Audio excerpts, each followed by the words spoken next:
पडता जड भारी दासी आठवावा हरी मग तो होणे दिसी नाड घाली सुदर्शन। प्रस्तुत कीर्तनरूपी सेवेकरिता निवडलेला अभंग यच्चे या जडजीवांचा उद्धार करण्याकरिता आपला देह अखंड दिविणारे देहूचे सुप्रसिद्ध साधू जगद्गुरु जगदवंदनीय श्रीमंत श्री तुकाराम महाराज यांचा आणि बहुतेकांच्या परिचयाचा अभंगावर बोलण्यापूर्वी थोडासा परिहार कशा निमित्त कीर्तनाचा कार्यक्रम इथं बसलेल्या भाविकांना या गोष्टीची पूर्ण कल्पना आहे, तरी पण सांगणे हे वक्त्यात साध्य कर्तव्य ठरतया न्यायानं सालाबाद प्रमाणे याही वर्षी घडवून आलेला हा भव्य आणि दिव्य ऐश्वर्य संपन्न सोहळा भागवा भागविनय काट कसरणाय उत्कृष्ट असा गोड मंडप डेकोरेशन गोड साऊंड सिस्टीम तेवढ्या ताकदीचे भजनी मंडळी आणि तेवढ्या ताकदीचे श्रोते मंडळी।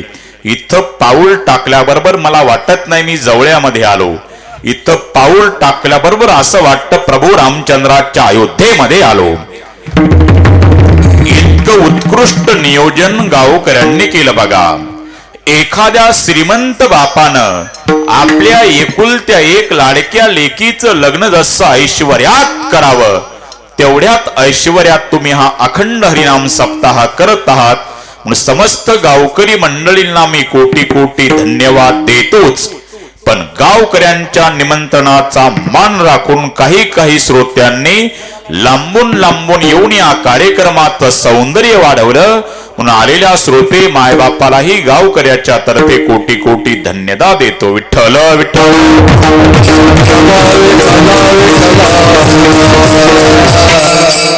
आणि समस्त गावकरी मंडळी भजनी मंडळी तरुण मंडळी यांच्याकडून मला हे कीर्तनाचं मिळालेले निमंत्रण आणि आजच्या आपल्या कीर्तनाचे सौजन्य परमार्थ स्नेही श्री गजानन प्रताप लोकडे PSI आणि त्यांचेच बंधू श्री गणेश प्रताप लोकडे इंडियन आर्मी या दोन्ही बंधूंकरता जोरदार टाळ्या वाजवा।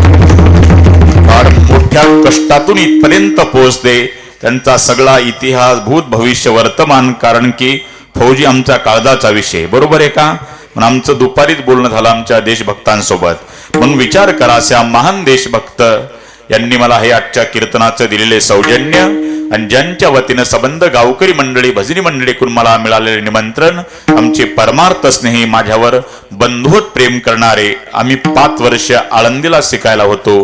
काल परवा यांच्या घरी जे गुरुजी आले होते गुरुवारी शंकरजी महाराज पांचाळ गुरुजी, त्या गुरुजींकडे आम्ही दोघं 5 वर्ष शिकायला होतो।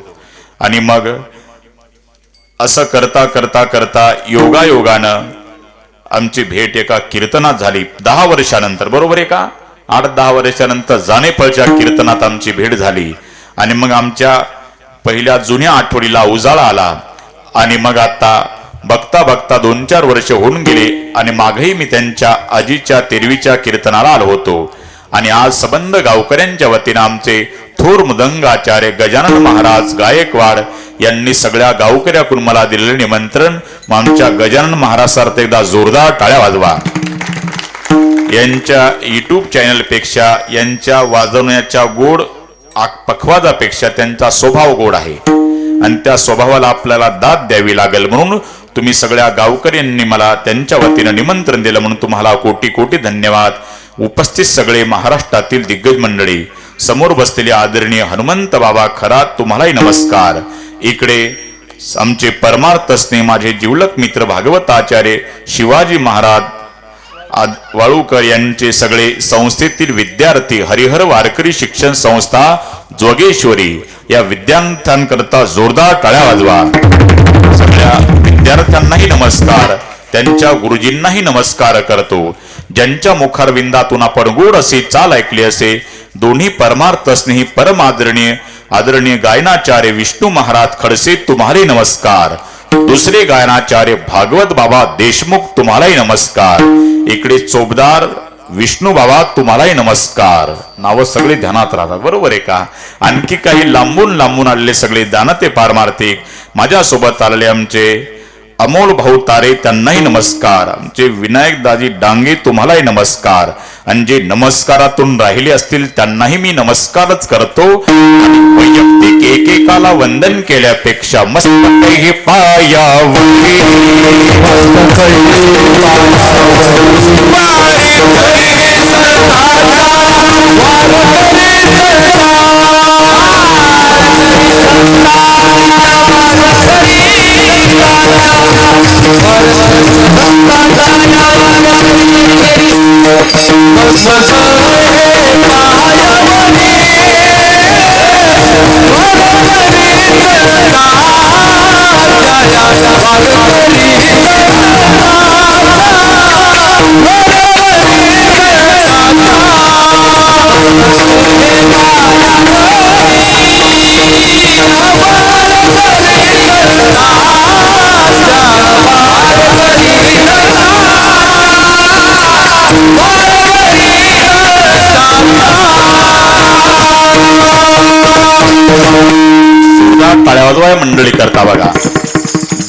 गंधर्व आहेत तर वाजवणारे इंद्र आहेत.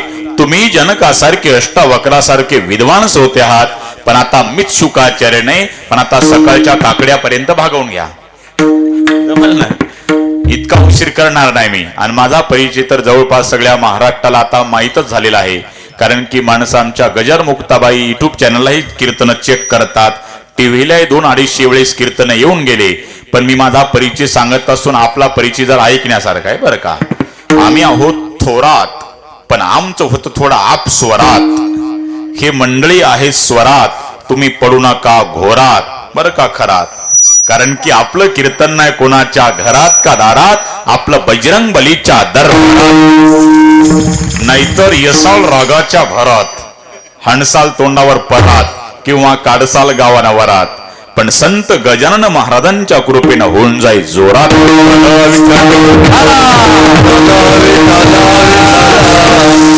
आणि जर का कीर्तन पटत असेल बल का भागवत महाराज, बोलवा तुमच्या पण परिसरात, नाहीतर घालसाल तिकडे पोरा स्वरात. विठ्ठल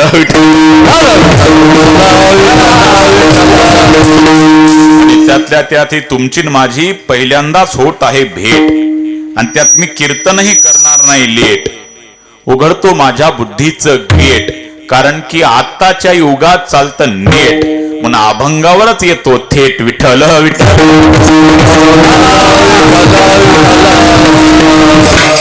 सगळे धन्यवादाला पात्र आहेत. गावातले सगळे तरुणांकरता एकदा जोरदार टाळ्या वाजवा. कारण की सप्ताह म्हटला की कोणतंही गावातलं लग्न असो, सप्ताह असो, तरुण मंडळीचा सहभाग असल्याशिवाय त्या कार्याला शोभा येत नाही. गावातल्या सगळ्या तरुणांना जेवढे धन्यवाद द्यावे तितके कमीच आहेत. सगळे तरुण नावं जरी माहिती नसते तरी मला अधूनमधून संपर्क करणारे आमचे शंकर भाऊ असतील, सगळे सावंशिष्टी मळे दादा, विनेकरी, भालदार, चोपदार, सिया राममय सब जग जानी, करहु प्रणाम जोरी जुग पाणी. विठ्ठल विठ्ठल.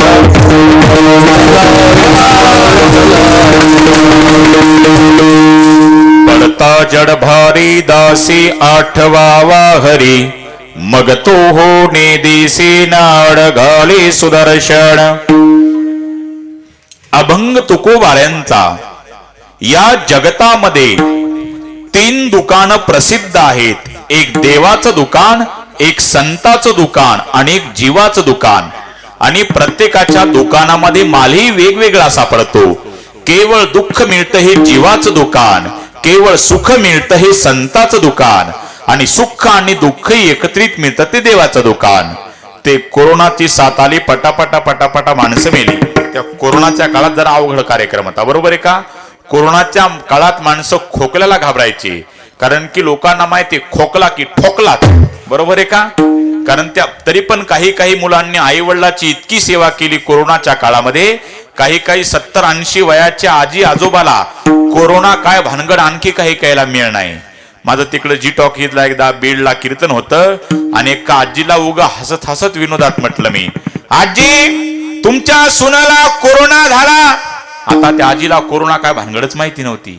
ती आजी म्हणली, माय महाराज देवान लय चांगलं केलं. 10 वर्ष झालते महाराज तिच्या लग्नाला, तिला काही लेकरू बाळ नव्हतं. आता काही लेकरू झालं म्हणलं म्हणजे ते कोरोना काय भानगड आणखी काही मिळेल नाही. त्या कोरोनाच्या काळामध्ये पटापटा पटापटा माणसं मेले बरं का. घरापरतच एक ना एक अख्खं गाव दुःखी झालं. पण त्याही वेळेला एक सुखी झालं, ज्याचं स्मशानाच्या शेजारी सरपणाचं दुकान होतं. ते येड्या बाबडीचं ओलं सरपण डबल भावात विकायचं, आणि नातलगाला प्रेत पेटवल्याशिवाय गत्यंतर नव्हतं. साधं रॉकेलच्या लुणावर फिरणारं त्यानं एका वर्षात टाटा सफारी घेतली. हे गावातल्या एका किराणा दुकानदार बघितलं, विचार केला, अरे दिवसभर पुड्या बांधतो, 40 रुपये 50 पैसे लेका, ते गेल्या वर्षी रॉकेलच्या लुणावर फिरायचं, यंदा मला टाटा सफारीतून टाटा करतं. वरून पुन्हा म्हणतो तुला फिरवीन नका वाजवू.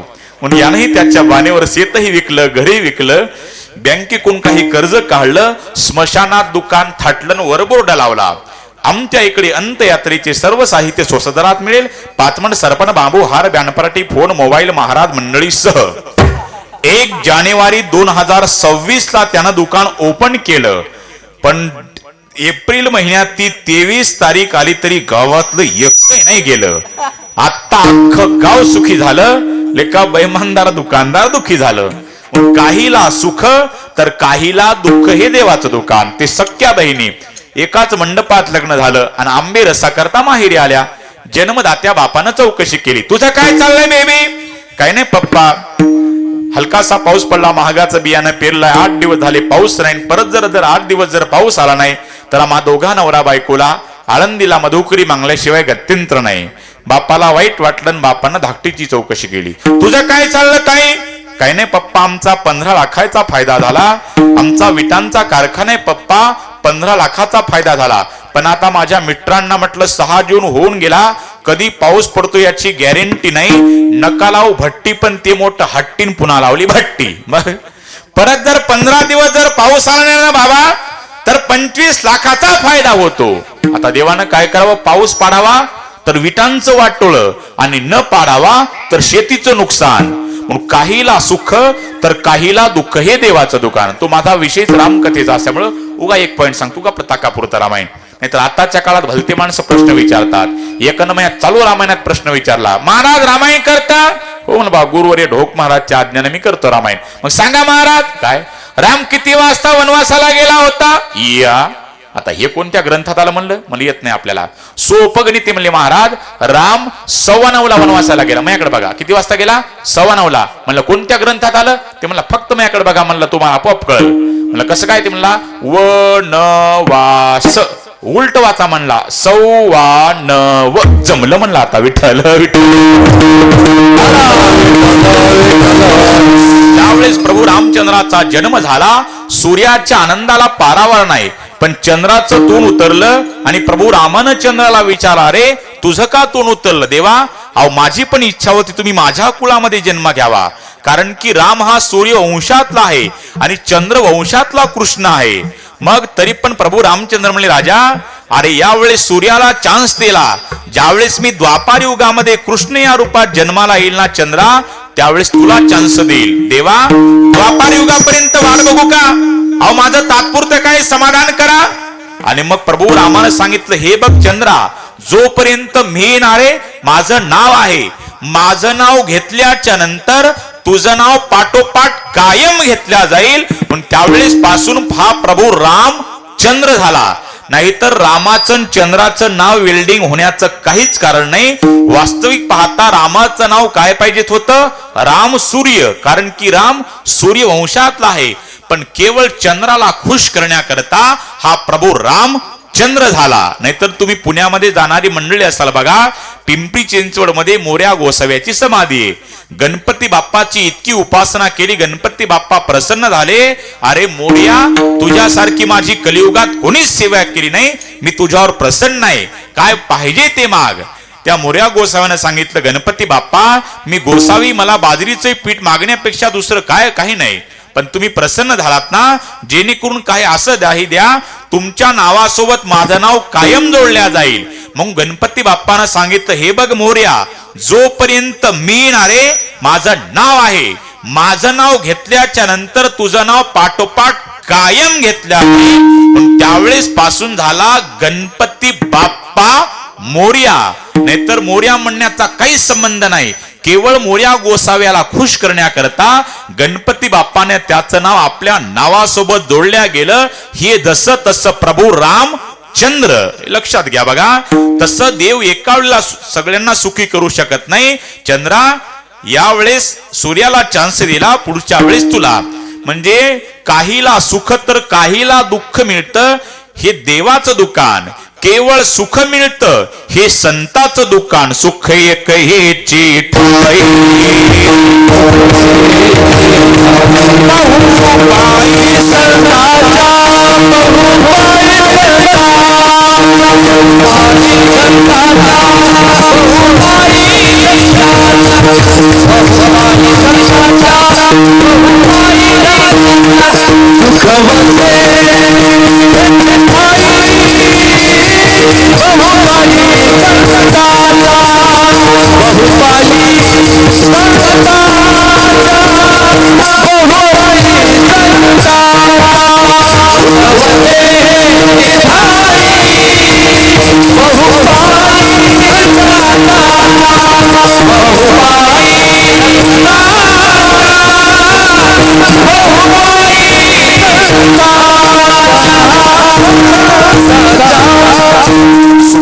हेची ठाई बहुपायी संताच्या. केवळ सुख मिळतं हे संताचं दुकान, सुख आणि दुःख एकत्रित मिळतं हे देवाचं दुकान, आणि केवळ दुःख मिळतं हे जीवाचं दुकान. आज प्रत्येक जण दुःखी, फक्त बोटा हलवायचा कार्यक्रम चालू आहे बघा. ज्याला मुलं बाळ नाहीत ते म्हणतं मुलं बाळ झालेले सुखी, आणि ज्याचे दारू पिऊन जोड्या भरले लाता घालतात ते म्हणतं अजिबात नाही झालेलं सुखी. ते त्याच्याकडे बोट दाखवतं ते याच्याकडे बोट दाखवतं. जो देखे सो दुखिया बाबा सुखिया कोई ने, राजा दुखिया प्रजा दुखिया, दुखिया धनबई रागी, दुःख के कारण शूक देवजिनी उदरी माया त्यागी. प्रत्येक जण दुःखी, फक्त बोट हलवायचा कार्यक्रम चालू आहे बघा. ते वैकुंठवासी पूज्यनीय विनोदाचार्य बाबासाहेब महाराज इंगळे विनोदानं सांगायचे बघा बरं का गजानन महाराज. ते 50 एकर जमीन अर्ध्या एकरात वाडा गडगंज गावातला. तुम्ही आहे का, तुम्ही लेकराला शांत बसा म्हणूच नका. मी इतका आवाज मोठा करतो, सगळ्याचे आवाज दबतात, तुम्ही ताणच घेऊ नका. हे चालूच राहणार आहे. छोटे छोटे लेकर काम करतात बघा. माझ्या आवाजापुढे कोणा, फक्त तुम्ही माझ्याकडे लक्ष द्या. मी कधीच कीर्तनात म्हणत नाही माझ्याकडे बघा लक्ष द्या, कधीच म्हणत नाही. आवाज इतका मोठा करायचा की बाकाचे आवाज दबले पाहिजे. भांडणं करताना असंच करायचे. आपला आवाज खोटा असला तरी रेटून समोरच्याचा आवाज दबलाच पाहिजे. बरोबर आहे का? हे तर हरिनाम आहे. आता कोणाकोणाला तुम्ही शांत बसा म्हणता, बरोबर आहे का? एका घरचं एक आहे का? त्यामुळे शांत आपोआप ते होत असते बरोबर, काळजी करू नका. बाकीच्या कीर्तन करा त्यांच्याने बघा. मी ताण घेऊ नका, माझ्या आवाजापुढे कोणाचा आवाज देऊ देत नाही मी. विठ्ठल विठ्ठल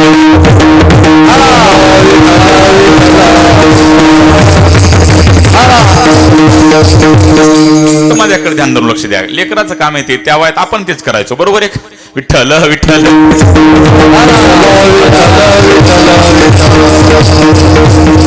पूज्यनीय बाबासाहेब महाराज इंगळे विनोदानं सांगायचे 50 एकर जमीन अर्ध्या एकरात वाडा गडगंज गावातला श्रीमंताचा व्यक्ती, दोघही पती पत्नी, दोघाला 1-1, 1.5 लाख पगार, आणि त्यांच्याच कामावरला गडी दररोज शेतातून घरी आल्यावर त्यांच्या झोपडीमध्ये हाशा पिकायचा. आणि हा बायकोला म्हणला का ग 50 एकर जमीन अर्ध्या एकरात वाडा, गावातल्या श्रीमंताला लाजविल असे श्रीमंती, आणि आपले तोंड बघितली की आपल्यालाच कसं तरी होतं. फोडिली गौरी तैसा दिसे तोंडावरी. आणि आपल्या शेतातला काम करणारा गडीन त्याची बायको सारखी असतात. नेमकं त्यांना कोणतं सुख आहे? दोघेही त्याच्या दारात गेले, थाप मारली, बाहेर या रे. काय झालं? सारखी तुम्ही हसता, नेमकं कोणतं सुख आहे रे तुम्हाला? तो म्हणतो मायबाप अहो चेष्टा करता का गरीबाची? तुमच्या शेतात काम करणारे आम्ही मजूर आहोत, नोकरदार आहोत, आम्हाला कशाचं सुख? मग तुम्ही का हसता?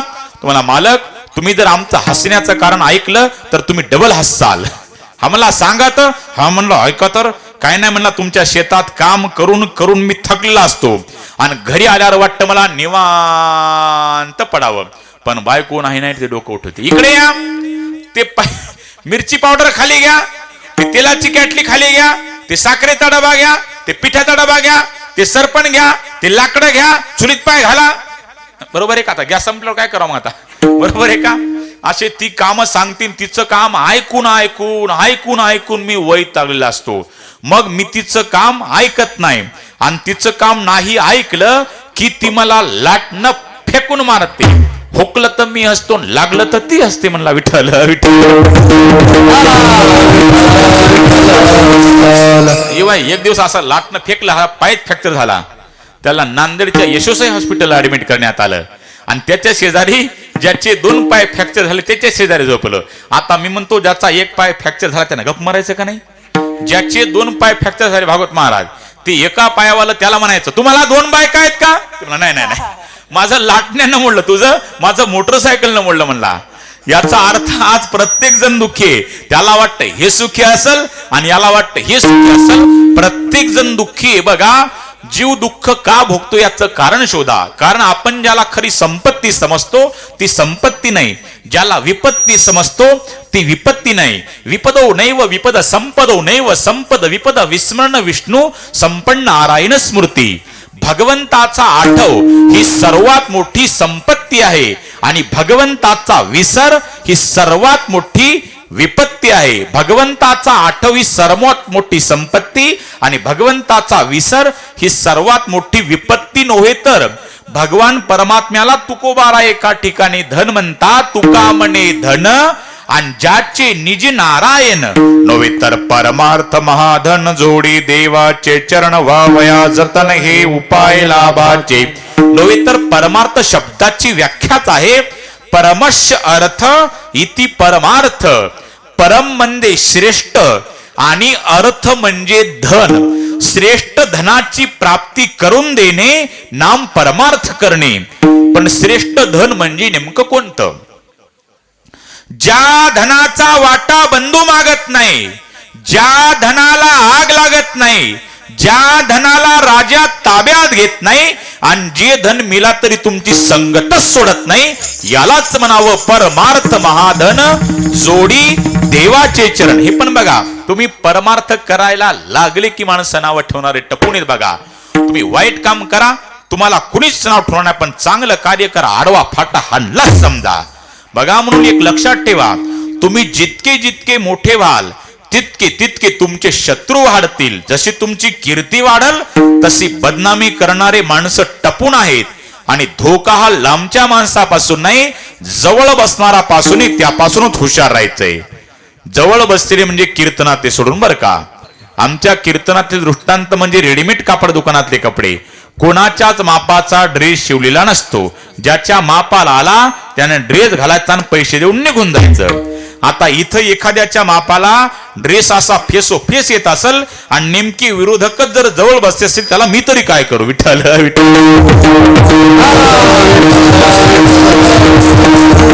तर बघा, म्हणून जसे चांगल्या रस्त्याला गतिरोधक आहे तसं चांगलं कार्य करणाराच विरोधक. आम्हाला म्हणतात महाराज, अहो तुम्ही रात्रंदिवस कीर्तन करता, भजन करता, आषाढी कार्तिकीच्या वाऱ्या करता, रामायण करता, तरी तुमच्या जीवनामध्ये इतकं दुःख का? आणि आम्ही कधी जीवनात एकही कीर्तन नाही, एकही प्रवचन नाही, एकही तमाशा चुकत नाही आणि 40 फुटीचा रोड एकट्याला पुरत नाही, तरी आम्ही एवढी सुखी का? अरे भजन कीर्तन केलं मग काय प्रारब्धात बदल होतो. एक लक्षात ठेवा, ते भोगावंच लागल. कभी सर्दी तो कभी गर्मी, कभी सर्दी तो कभी गर्मी, ये तो कुदरत के नजारे है. अरे प्यास तो उसे भी लगती है जो नदी के किनारे है. काय वाटलं तुम्ही नदीच्या कडीला झोपलात म्हणजे तहान लागणार नाही? तसा भगवान जरी मदतीला असला, प्रारब्ध चुकणारे आपलं. कृष्ण साह्य पांडवासी ते भोगिती नष्ट चेरियसी, साह्य केले हरिहरासी प्रारब्ध कोणासी टळेना. ऐसी प्रारब्धाची ठेव झाली भिक्षुक पांडव, राज्य घोडे सर्व सांडीला ठाव प्रारब्धे. रात्रंदिवस ज्या पांडवासोबत भगवान श्रीकृष्ण होते, इथं आपला काय हिशोब लावता? विठ्ठल विठ्ठल.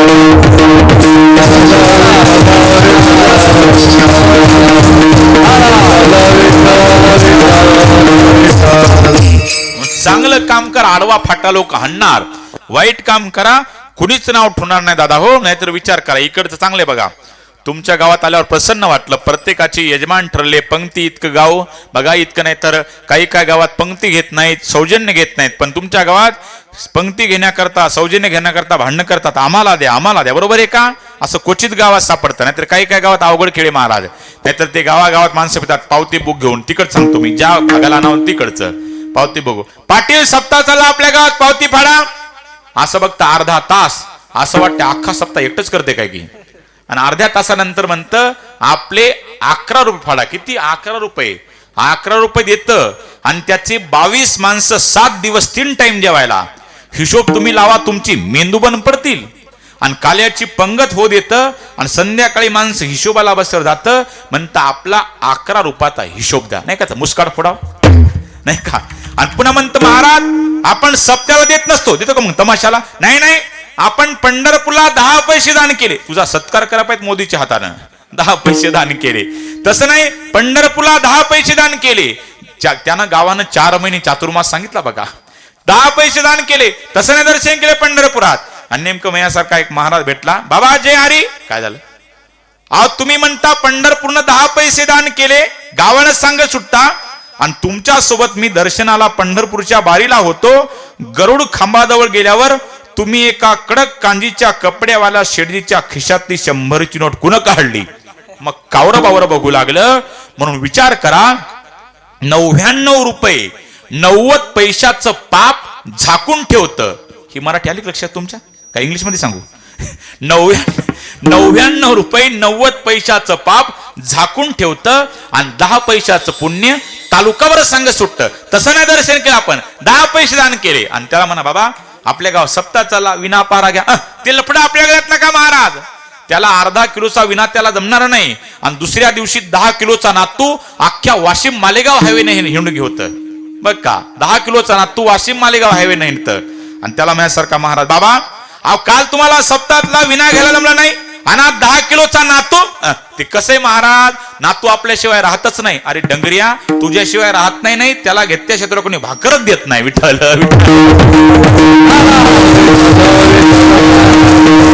अवघडे महाराज, तुम्ही बघा चांगलं कार्य करा, माणसं वाईट काम करा, कुणीच नाव ठेवणार नाही. बघा अहो इतकंच नाही, आता आपण रेल्वेत प्रवास करण्यास सगळे बघा, ते रेल्वेत एखादं आंधळ पांगळा असं त्याला दिसत नाही आणि ते आपल्यासारखं पुड्या खातं कचरा करतं. ते रेल्वेत एखादं आंधळ पांगळ लोंगळ त्याला चालता येत नाही, ते अख्खं रेल्वे साफ करतं, स्वच्छता अभियान करतं. आणि याच्या त्याच्या पुढे गजानन महाराज ते हात पसरतं. कशा करता? 1000 रुपया करता, त्याला जास्त अपेक्षा नसती. आणि ते देवाचं गाणंही त्या तालावर म्हणतं, 1 व 2 पैसा दादा द्या हो आंधळ्याला, आशीर्वाद लागेल तुमच्या मुलाले कराला, पंढरीचा पांडुरंग पावन तुम्हाला, धर्माचे माय बाप जागा धर्माला. इतकं म्हणतं गोड, तरी पण माणसं देतात का? ते परत परत म्हणत, 1 व 2 पैसा दादा द्या हो आंधळ्याला, आशीर्वाद लागेल तुमच्या मुलाले कराला, पंढरीचा पांडुरंग पावन तुम्हाला, धर्माचे माय बाप जागा धर्माला. तरी त्याला देत तर नाही, उलट म्हणत तुला, अरे आंधळ्या पांगल्या तुला काय काम करायला रोग आला का रे? त्याला देत नाही. ते विचार पुढे जातं. आणि ते गेल्यावर रेल्वे दुसरं येतं, कोणतं? चल निकाल 10 रुपये. तुम्ही का हसता? तुम्ही दिली म्हणून हसता. तुम्ही नाही, मी पण दिली. माणसं देतात का नाही? 10 रुपये देतात, आशीर्वाद घेतात, आणि याला बिचाऱ्याला रुपये देत नाहीत. किती अवघड कार्यक्रम आहे. चांगल्या कामाला देत नाहीत माणसं बघा, आशीर्वाद घेतात. इथं मायबापाला लाता मारतील त्यांचा आशीर्वाद कुमा काय कुठं वैकुंठावून देवणार का भेटायला? विचार करण्यासारखी गोष्ट महाराज. तुम्ही चांगलं कार्य करा, लोक तुम्हाला नावं ठेवणार. वाईट काम करा, तुम्हाला कोणी चांगलं म्हणणार. विचार करण्यासारखी गोष्ट आहे. तुम्ही किती चांगलं कार्य करा, परमार्थ करा, लोक नावं ठेवणार. बघा माणसाने परमार्थ केला तरी लोक नावं ठेवतात. तुम्ही संसार करा तरी लोक नावं ठेवतात. आताच्या काळात माणसं घोड्यावर बसू देत नाही, गाढवावर बसू देत नाही. बरोबर आहे का? ते विनोदानं सांगत असतो बघा मी. ते एका दोघही मुलगा आणि बाप निघाल रस्त्यानं, त्यांच्यासोबत एक गाढव होतं आणि गाढव रिकामा चाललं होतं. आणि मग त्या गाढवावर बाप काय म्हणला, बाळा गाढवावर तू बस, मी पायी पायी चालतो. आता मुलगा बसला. माणसं गप्प बसत नाहीत. माणसाला काय करते माणसं, अरे तुला लाज वाटते का रे?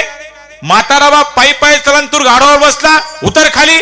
आता मुलगा उतरला आणि बाप बसला, तरी माणसं गप्प बसत नाहीत बरं का. ए म्हाताऱ्या, तुझ्या मसनात गौऱ्या गेल्या, तुझा काय खार घालायचा का? तरण बांधले करू, पायी पायी चालन, तू बसला, उतर खाली. आता बाप उतरला. आता काय करावं? आता पोरगा तर अगोदर बसला होता, काय करायचं म्हणजे आपण दोघं बसू. दोघही बसले तरी माणसं, अरे तुम्हाला लाजा वाटतात का रे? अरे ते मुक जनावर मरल ना. आता काय करायचं? दोघही खाली उतरले. पण आता माणसं तरी गप्प बसतायत. अरे बघा, या दोन गाढवांनी एक गाढव रिकामच चालवलं. आता मुलगा म्हणला, बाबा काय करायचं? बाप म्हणला, आपण गाढव आता पाठीवर घेऊ. दोघांनी गाढव पाठीवर घेतला. आता काय करतील मग? आता नवीन काहीतरी. मग काय करा दोघांनी? आता माणसं तरी बघा रे, या 2 गाढवांनी एक गाढव कुठं वडत लावलं. आता मुलगा म्हणला, काय करायचा? बाप म्हणला, काहीच नाही, याला पेन गंगेच्या फेकून द्यायचं नदीत. काय करणार दुसरं? बघा म्हणजे तुका म्हणे ऐका वचन तेजून या जन भक्ती करा. बघा तुका म्हणे हासे जन आणि नाही कान तये ठाई. तुम्ही परमार्थ करा तरी लोक तुम्हाला नावच ठेवणार. तुम्ही संसार करा तरी लोक तुम्हाला नावच ठेवणार. पण एकाच वाक्यात सांगतो, माणसांनी परमार्थ कसा करावा हे माणसानं शेतकऱ्याच्या कुत्र्याकडून शिका. माणसाकडून शिकण्यासारखं काय नाही. बाजारचा दिवस होता. 17 किलोमीटर अंतर गाव लांब होतं आणि शेतकऱ्यानं गाडी बैलामध्ये भाजीपाला टाकला आणि ते कुत्र त्याच्या माग निघालं. आता दिवसभर भाजीपाला विकला. सायंकाळ झाली, 6 वाजले. शेतकरी निघाला बिचारा, पण कुत्र दिसत नाही. कुठं गेला असल? डोळ्याला धारा लागल्या. आणि मग मालक निघाला घराच्या दिशेने. रात्री 10 वाजता आला. 2 ताट वाढले. पती पत्नी दोघांनी जेवण करण्याऐवजी दोन्ही ताट सारले. या दिशेनं कुत्र येईल, त्या दिशेनं कुत्र येईल. डोळ्याला धारा लागल्या. अगं आपलं इमानदार कुत्र नेमकं गेलं तरी कुठं? आपल्या शेतीतल्या सुतळीचा सरा इकडच्या तिकडं पडू द्यायचं नाही, इतकं इमानदार कुत्र गेलं तरी कुठं असेल. दोघही पती पत्नी डोळ्याला धारा लागल्या आणि कुत्र 1 तासानंतर तिथं आलं जिथं त्याचा मालक दिवसभर भाजीपाला विकू लागला. रात्री 7:30-8 वाजता कुत्र आलं आणि कुत्र्याने विचार केला, अरे याला काय मालक म्हणावं का, भर बाजारात सोडून गेला. पण कुत्र हुशार होता, अरे मालकाची काहीच चूक नाही, मीच मालकाला सोडून गेलो. बिचारा कुत्र लटलट कापू लागलं. हिवाळ्याचे दिवस होते, घाबरून गेलं. पण मालकाच्या ओढीनं गावाच्या दिशेने निघालं बिचार. पण आता गावगावची कुत्री काय एका सुधीची असतात का? गावगावची कुत्री म्हणतो मी, हे मराठी आलं लक्षात तुमच्या? हे शेतकऱ्याचं कुत्र पुढच्या गावात गेलं की त्या गावातले 25 कुत्री अंगावर धावून यायचे. पण कुत्र इतकं टॅलेंट होतं गजानन महाराज, कुत्र इतकं हुशार होतं, गावातले 25 कुत्री अंगावर धावून आले की हे कुत्र लोळून घ्यायचं, शेपटी आपटायचं आणि तोंड उघडायचं. बाकीचे कुत्रे म्हणायचे, अरे जाने दो भाई, उसमें कोई ताकत नाहीये. पुढच्या गावात 50 कुत्री अंगावर धावून आले. पण कुत्र इतकं टॅलेंट होतं, कुत्री बघितले ना अंगावर धावून आले, कार्यक्रम चालू त्याचा, लोळून घ्यायचं, शेपटी आपटायचं आणि तोंड उघडायचं. बाकीचे अरे जाने दो भाई, उसमें कोई ताकत नाहीये. पुढच्या गावात 100 कुत्रे आले. आता कुत्र घाबरून गेलं. 100 कुत्रे बघितले, त्याच्या डोळ्याला धारा लागल्या. 100 कुत्रे लाल जीप बाहेर काढलेले लट लट लट त्याच्या अंगावर चवताळून धावून आले. त्याने विचार केला, अरे कौरवासारखे 100 आहेत आणि मी फक्त एकटाच आहे. जर 100 जणांनी जर विचार केला ना, माझ्या नरडीचा घोट घेतलाच समज. 100 कुत्रे अंगावर एकदाच चवताळून आले. यानं परत लोळून घेतलं, शेपटी उघडली आणि तोंड उघडलं. मग कुत्रे म्हणले, जाने दो भाई, उसमें कोई ताकत नाही, दम नाहीये. आता कुत्र घाबरलं नाही. कुत्र ताडकन उठलं आणि एका कुत्र्यानं 100 कुत्र्याला जाब दिला, लेका बैमान नाव, मला भेकड म्हणा नाही तर भित्र म्हणा, का मुझमें कोई दम नाही म्हणा, का मुझमें कोई ताकद नाही म्हणा. अरे तुमच्या निंदीची मला काहीच गरज नाही. रात्रीचे 12 वाजलेत, मला माझ्या मालकाचं घर गाठायचंय. तसं परमार्थ करणाऱ्याने विचार करायचा, अरे कुत्रियो तुम्ही किती नाव ठेवा, आम्हाला आमच्या संत गजानन महाराजापर्यंत पोहोचायचंय. म्हणावं परमार्थ महाधन, जोडी देवाचे चरण. आणि त्या परमार्थाच्या धनाचा दुकानाचा नाही तर अख्ख्या मार्केटचा पत्ता तुकोबाराय पहिल्या चरणात. पडता जग भारी,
पडता जड भारी दासी आठवावा हरी.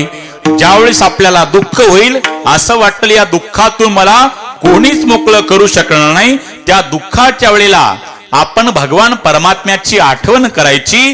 पडता जड भारी दासी आठवावा हरी.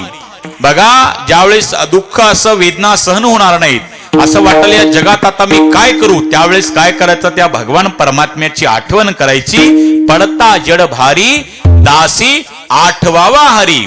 भगवान परमात्म्याची आठवण कोणी केली हे बघण्याकरता आपण भारतात नाही तर महाभारतात जाऊ आणि लगेच भारतातल्या जवळ्यामध्ये येऊ. बिना तिकीट काळजी करू नका. महाभारतामध्ये वास्तविक पाहता धर्मराज युधिष्ठिर त्यांना त्या सभेमध्ये निमंत्रण आमंत्रण काहीच नाही, तरी पण त्या सभेमध्ये गेले. कोणती सभा? ही सभा ही म्हणजे पत्त्याचा डाव नाही बरं का. ते आता मोबाईल मध्ये लुडो पबजी निघला त्यामुळे जरा सोपं चाललंय. बघा नंतर मग ते त्या काळामध्ये ते चालू होता द्यूत क्रीडा. तिथं गेला ना गा वास्तविक पाहता त्यांना निमंत्रण आमंत्रण आहे तरी पण त्या सभेमध्ये गेले. म्हणून माणसानं कुठं जावं आणि कुठं जाऊ नये याला शास्त्र आहे बरं का. काही ठिकाणी बोलवलं तरच जावं, काही ठिकाणी नाही बोलवलं तरी जावं आणि काही ठिकाणी बोलवलं तरी सुद्धा जाऊ नये. 4 ठिकाणं असे आहेत तिथं नाही बोलवलं तरी जाता येतं. कुठं कुठं? मित्राच्या घरी मित्राला नाही बोलवलं तरी जाता येतं, गुरुच्या घरी शिष्याला नाही बोलवलं तरी जाता येतं, माय बापाच्या घरी मुलाला नाही बोलवलं तरी जाता येतं आणि असल्या भगवत कार्यात भक्ताला नाही बोलवलं तरी जाता येतं. तुका म्हणे तेथे न पाचारिता जावे, संत चरण भावे रिघावया. अशा ठिकाणी बोलवायची गरजच नाही. पण हाच नियम कुठेही लावायचा नाही. तर निघले कोणीकडे जेवायला ते मंगल कार्यालय. बघा ते 2 जण इकडचं नाही तिकडं सांगतो, ज्या भागाला नाव नाही तिकडचं आमचं आळंदीत सांगतो. बरोबर आहे का? दोघं म्हणले कार्य आपलं काळजी करू नको रे. मंगल कार्यालय कोणतं? ज्ञानसागर मंगल कार्यालय आळंदीतलं आमच्या.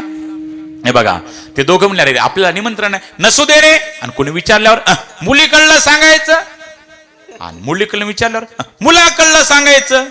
तुळशीच्या लग्नापासून मृगाचा पाऊस पर्यंत बैमान 2 शब्दावर जेवायचे. एक सकाळी मुलीकडलं, संध्याकाळी मुलाकडलं, मुलीकडलं पाठ झालं. दुसरा उद्योगच नाही. खाता खाता मराव पण माग न सराव. दुसरा धंदा हे बघा खाण्याची पद्धत असते बघा. आता खोटं नाही बघा पुरा. आम्ही गजानन महाराज आम्ही बघा आम्ही त्यावेळेस ते द्वादशीची पंगत असायची आळंदीत आम्ही जेवायला जातो त्या मंगल कार्यालयात. एकाने इतकी बुंदी खाल्ली बघा. खोटं सांगत नाही आम्हाला माहिती. आमचे गुरुजी विनोद सांगतात इतकी बुंदी खाल्ली अहो त्याला सिंक आले, सिंकीतून बुंदीच बाहेर पडली. आपल्या काय बापाच्या पण खाण्याची काय पद्धत असते का नाही. हे तसे दोघं निघाले कुठले? मंगल कार्यालय. अरे विचारल्यावर मुलीकडलं सांगायचं आणि मुलाकडलं सांगायचं. दुसरा उद्योग नाही. आणि मग ते नेहमीच्या सवयीन दोघं मंगल कार्यालयातच पंगत होती. जेवायला गेले आणि पंक्तीचा मालक आला. मक्खी चूस म्हणजे तुपात नाही, कडीत माशी पडली तर बाजारांत सूळ नाही. चोथा होईपर्यंत त्याचा उद्देश इतका जेवणाऱ्यांना जास्त जेवणे हा खाऊ घालणाऱ्याचा उदार हेतू समजत पहा बघा. आणि मग नेहमीच्या सवयीनं ते दोघं जेवायला गेले. तो पंक्तीचा मालक आला आणि विचारलं कुठले तुम्ही? दोघांनी खाली माना घातल्या. हो खाली माना घाले. कुठले तुम्ही? माग नका बघू वहा की बात चल रही. कुठले तुम्ही? हा तुम्हीच कुठले?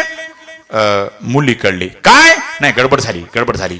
आम्ही मुलाकडले. काय? नाही मुलीकडले. नाही मुलाकडले. मुलीकडे. उठ लाज वाटते का रे तुला? कशाची?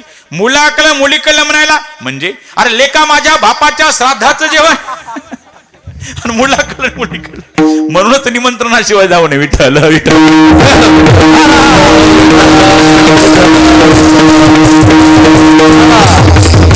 बघा मी सांगत होतो तुम्हाला महाभारतातला पती कधी भारतात शिरलो मलाच मिळ लागला नाही. बघा धर्मराज युधिष्ठिर त्यांना त्या सभेमध्ये निमंत्रण आमंत्रण काहीच नाही तरी पण त्या सभेमध्ये गेले.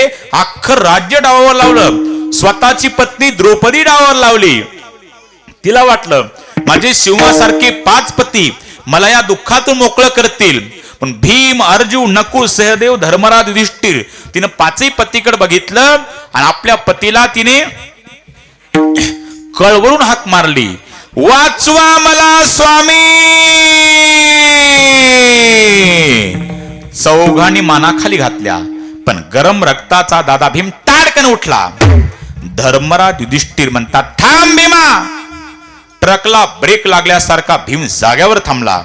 तिला वाटलं माझे सिंहासारखे 5 पती कोणत्याच कामाचे नाहीत. मग लक्ष गेलं द्रोणाचार्य, भीष्माचार्य, कृपाचार्य.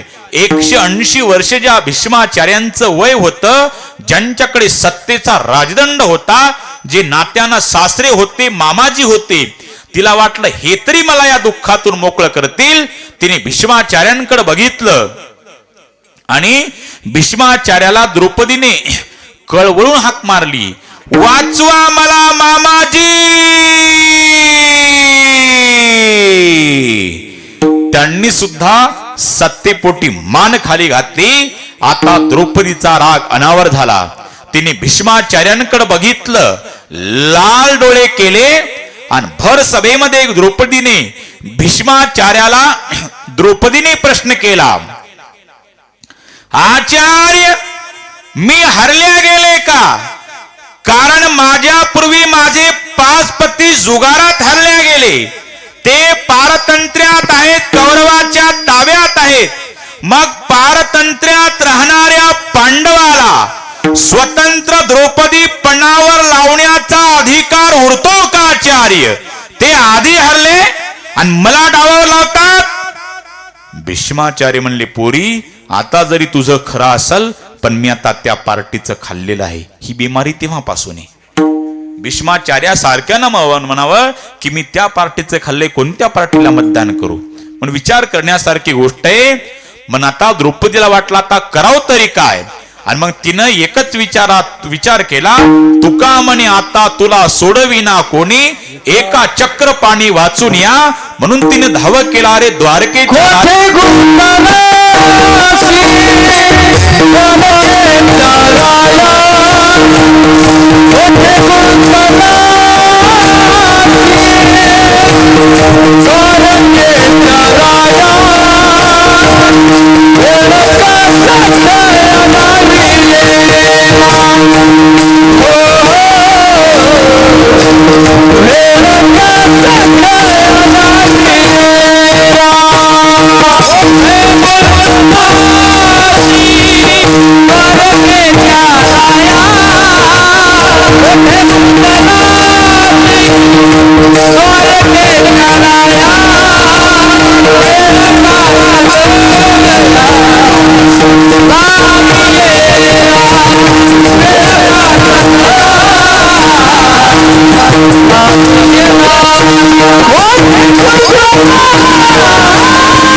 टाळ्या वाजवा बागांच्या करता. असं वाटतं तुमच्या सगळ्यांनी एखादी SBI बँक वाळून टाकावं. विठ्ठल विठ्ठल.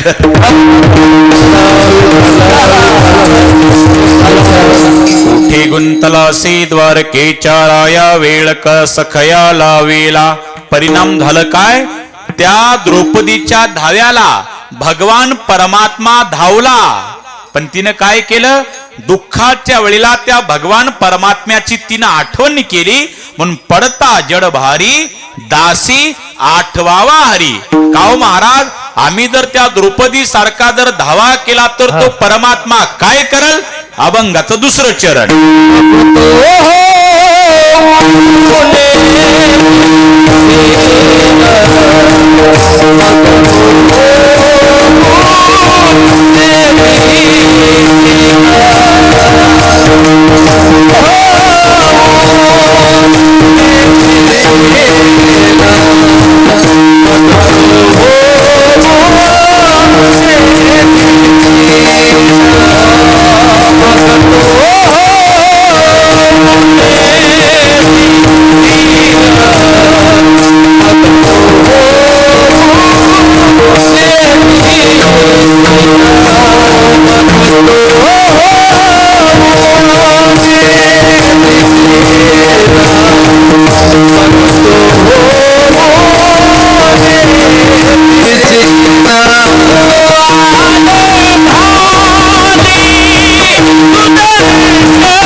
सेन आड घाली सुदर्शन वेळ प्रसंगी भगवान परमात्मा सुदर्शन चक्र आडवं धारण करतो. कोणा करता धारण केलं? चला महाभारतात बघा. महाभारती ज्यावेळेस युद्ध लढाई ठरली त्यावेळेस सगळे पांडव बसलेले आहेत. भीम, अर्जुन, नकुल, सहदेव, धर्मराज, युधिष्ठिर. मग अभिमन्यू आला. बाबा चक्रयू भेदन मी करणार बाबा. अरे बाळा, अर्जुन म्हणतो अरे बाळा तुझ्या तोंडचं दूध वाळलं नाही, लढाईच्या गप्पा मारतो. बाबा जंगलात जाण्याची भीती वाघाच्या बच्चाला असते बाबा, शेळीच्या कोकराला असते. तथास्तु म्हटल्याच्या नंतर अर्जुन अभिमन्यू निघून गेला कुरुक्षेत्राच्या रणभूमीवर. ते महाभारती युद्ध लढाई बघा. म्हणून महाभारतातली लढाई 18 दिवस चालली आणि रामायणातली लढाई 72 दिवस चालली. पण त्या कुरुक्षेत्राच्या 18 दिवस जी लढाई झाली, जसे 18 अध्याय 18 दिवस लढाई झाली, त्या 18 दिवसामध्ये घनघोर युद्ध लढाई झाली. पण चक्रव्यूह भेदन करण्याकरता अभिमन्यू गेला. चक्रव्यूह भेदन करत करत मध्य ठिकाणी गेला. पण त्याच्या सोबत कपट कारस्थान खेळण्यात आलं. 7-8 योद्धे एकट्यालाच मारायला तुटून पडले. द्रोणाचार्य, भीष्माचार्य, कृपाचार्य, दुर्योधन, दुःशासन, जयद्रथ, शकुनी आणि कर्ण 7-8 योद्धे एकट्या अभिमन्यूवर तुटून पडले. चक्रव्यूह भेदन करत करत मध्य ठिकाणी गेला. पण त्याच्या सोबत कपट कारस्थान खेळण्यात आलं. सगळ्यांनीच गदेचा एकदाच प्रहार डोक्यात टाकला. बघा एकट्या अभिमन्यूने सगळ्याला मेटाकोटीला आणलं, हात लागू दिला नाही कुणाला. पण कपट कारस्थान केल्यावर करणार तरी काय? सगळ्यांनीच गदेचा प्रहार एकदाच डोक्यात टाकला. फट्ट दिसे डोकं टोमॅटो सारखं फुटलं. पालीसारखा अभिमन्यू धारातीर्थ पडला आणि प्राण कंठामध्ये आला. पण त्याही अवस्थेत त्या कायर जयद्रथानं अभिमन्यूच्या छातीत लाथ घातली. धारातीर्थ पडला, मेला म्हणून सोडून दिला. सगळे योद्धे आपापल्या घरी आले. पण आपला लाडका अभिमन्यू का आला नाही हे बघण्याकरता भीम, अर्जुन, नकुल, सहदेव, धर्मराज, युधिष्ठिर, कुंती माता, सुभद्रा, द्रौपदी, भगवान श्रीकृष्ण सगळेच्या सगळे आले कुरुक्षेत्राच्या रणभूमीवर. बघितलं तर धारातीर्थ पडला होता अभिमन्यू. अर्जुनानं बघितलं ती अवस्था अभिमन्यूची आणि सांत्वन करण्याऐवजी अर्जुन विजयसारखा कडाळला. धिक्कार असो अभिमन्यू तुझा. तूच म्हणत होता ना जंगलात जाण्याची भीती वाघाच्या बच्चाला असते, शेळीच्या कोकराला असते, आणि तू असा डरपोकवाणी रडतोस. अरे बाळा तुला रणांगणामध्ये मरण आलं, तुला वीर मरण येत आहे आणि तू असा रडतो. क्षत्रियांना असं रडायचं नसतं राजा.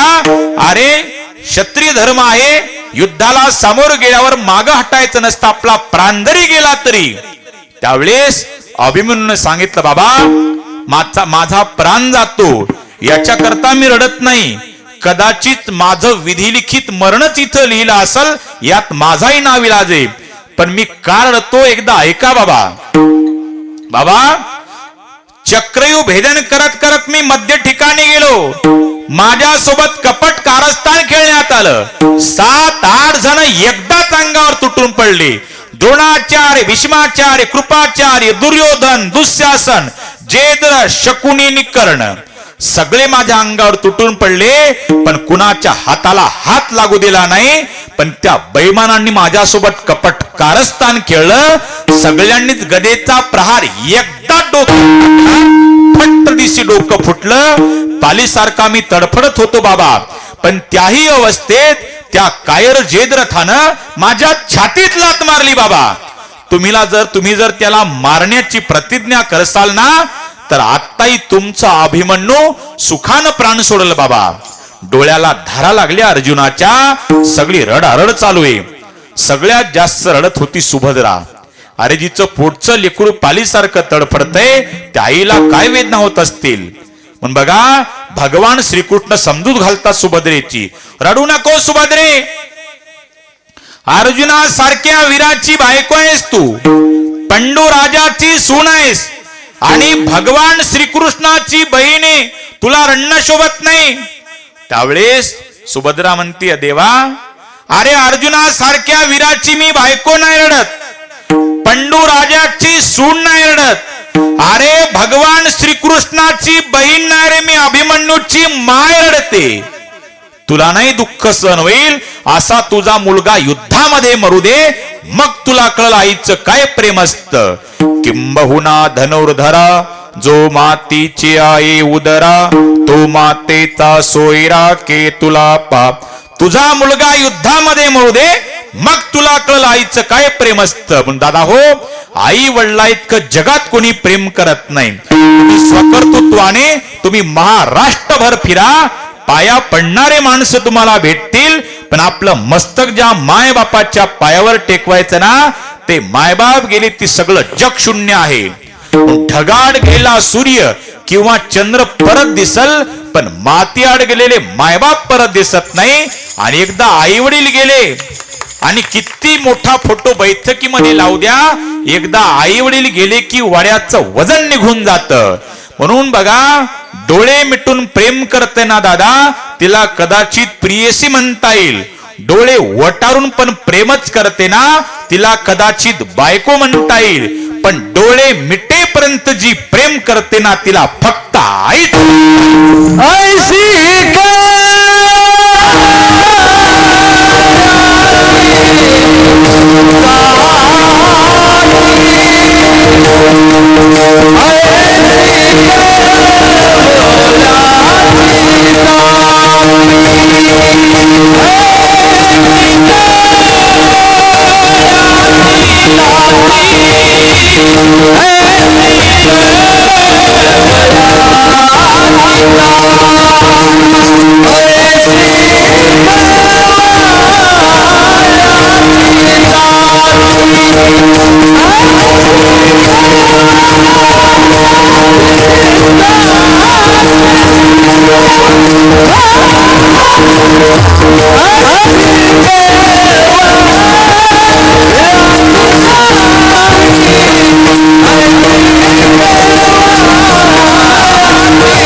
ऐसी कळवळ्याची जाती करी लाभाविन प्रीती.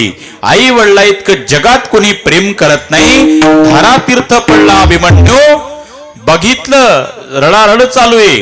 अर्जुनानं सांगितलं काळजी करू नको अभिमन्यू, उद्या सूर्यास्तापर्यंत एकतर जेद्रत राहील, नाहीतर तुझा पिता अग्निकाष्ट भक्ष्य करल.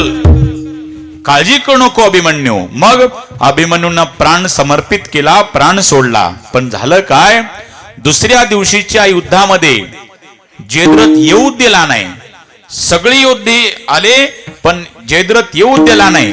आता इकडे तर अर्जुनानं प्रतिज्ञा केली की उद्या सूर्यास्तापर्यंत की मी जयद्रथ मारल्याशिवाय राहणार नाही. एकतर अर्जुन राहील नाहीतर जयद्रथ राहील. नाहीतर जयद्रथ जर मारला नाही तर तुझा पिता अर्जुन अग्निकाष्ट भक्षण करल, म्हणजे अग्नीमध्ये स्वतःला जळून घेईल. मग दुसऱ्या दिवशी जयद्रथ येऊ दिला नाही, कपट कारस्थान खेळलं. पण भगवान श्रीकृष्णानं असं राईट डोकं लावलं, अंधार झाल्यासारखं भासवलं, युद्ध थांबल्या गेलं, चिता पेटवली अर्जुनानं, चितीत उडी अर्जुन टाकणार.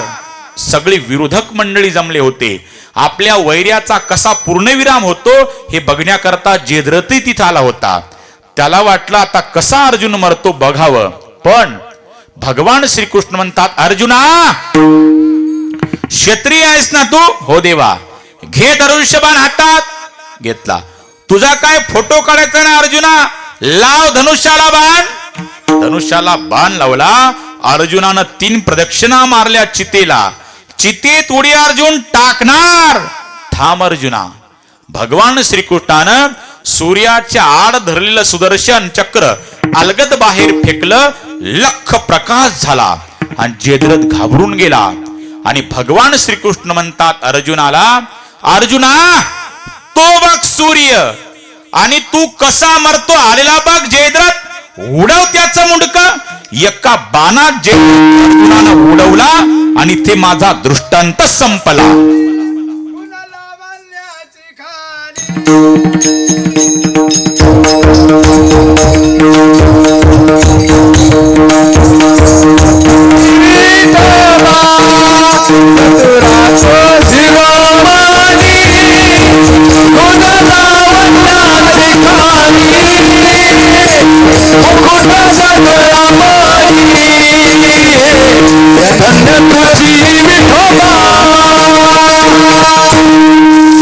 तो शिरोमणी गुण लावण्याची खाणी. देवानं सांगितलं अर्जुना तो बघ सूर्य आणि तो बघ जयद्रथ. उडव त्याचं मुंडकं. एका बाणात जयद्रथ अर्जुनानं उडवला. इथे माझा दृष्टांत संपला. म्हणून मग तो होणी दिसीन आड घाली सुदर्शन. वेळ प्रसंगी सुदर्शन चक्र आडवं धारण करतो. पुन्हा कोणा करता केलं? अर्जुनाच करता एकदा केलं बघा. एकदा महाभारतातले अर्जुन आणि रामायणातले बजरंगबली दोघांची भेट झाली. मी तिथेच होतो बरं का त्यावेळेला. आणि मग दोघांची भेट झाल्याच्या नंतर ते अर्जुनाला सांगितलं, अर्जुन आणि बजरंगबली. अर्जुन म्हणतो, हे बघ मारुती, अरे असा प्रभू रामचंद्राची अशी ख्याती धनुर्धारी होते. मग त्यांनी बाणाचा पूल तयार का केला नाही त्यावेळेस? दगडाचा पूल तयार का केला? मी जर असतो तर मी बाणाचा पूल तयार केला असता. त्यावेळेस मारुतीनं सांगितलं, हे बघ अर्जुना, माझ्यापेक्षा बलवान वानर आहेत, तो बाणाचा पूल टिकला नसता. त्यावेळेस अर्जुनाला अहंकार झाला, अरे मी पाहिजेच होतो, एका बाणात पूल तयार केला असता, सगळे पलीकडे गेले असते. असं म्हटल्यावर राग आला मारुतीला. मारुती म्हणला, एक काम करा, हातच्या काकणाला आरसा कसाला, चला पूल तयार केला, मी मोडून दाखवतो. पूल तयार केला एका बाणात, कोणी? अर्जुनानं. आणि सांगितलं, आता मारुती याच्यावर मार उडी. पण आपण काहीतरी प्रतिज्ञा करायची. अर्जुनानं सांगितलं, हे बघ मारुती, हा पूल जर मोडल्या गेला तर मी अग्निकाष्ट भक्षण करेल, अग्नीमध्ये स्वतःला जळून घेईल. आणि मारुती तू काय करणार? जर पूल जर नाही मोडल्या गेला तर अर्जुना, मी तुझ्या ध्वजस्तंभावर मी कायम विराजमान राहणार. दोघांचं ठरलं. बाणाचा पूल तयार केला. मारुतीने उडी मारली. जय श्रीराम. पूल मोडला.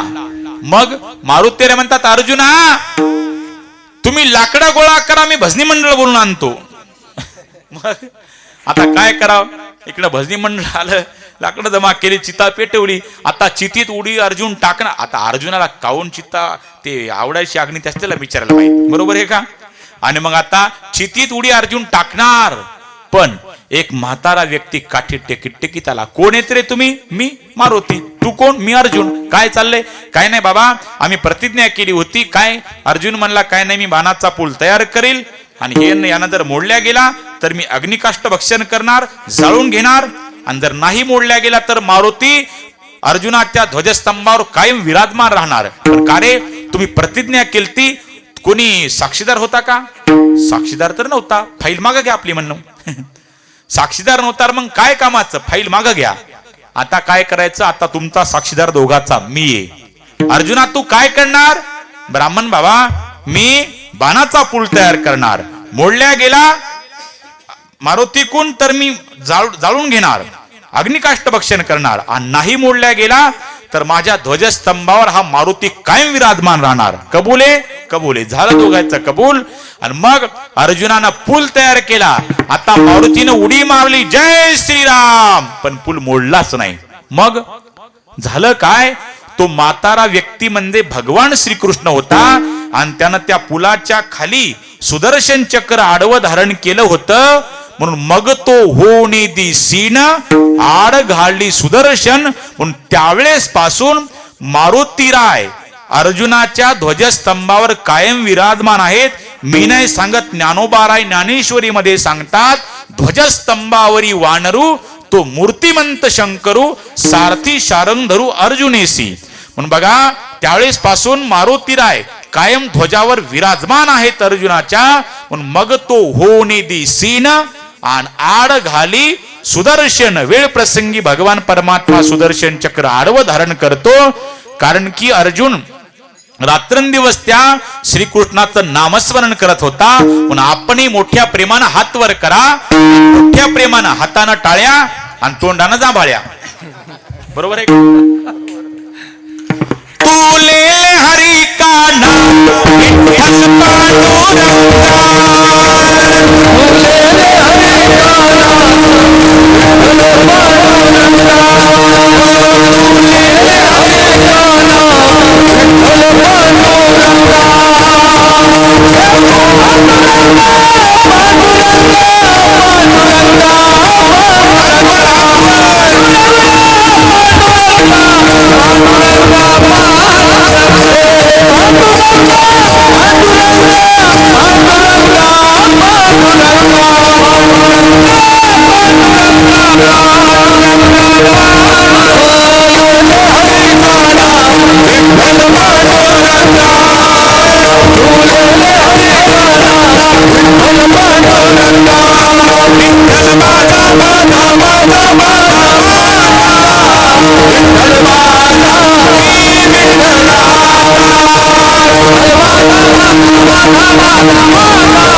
जोरदार टाळ्या वाजवा.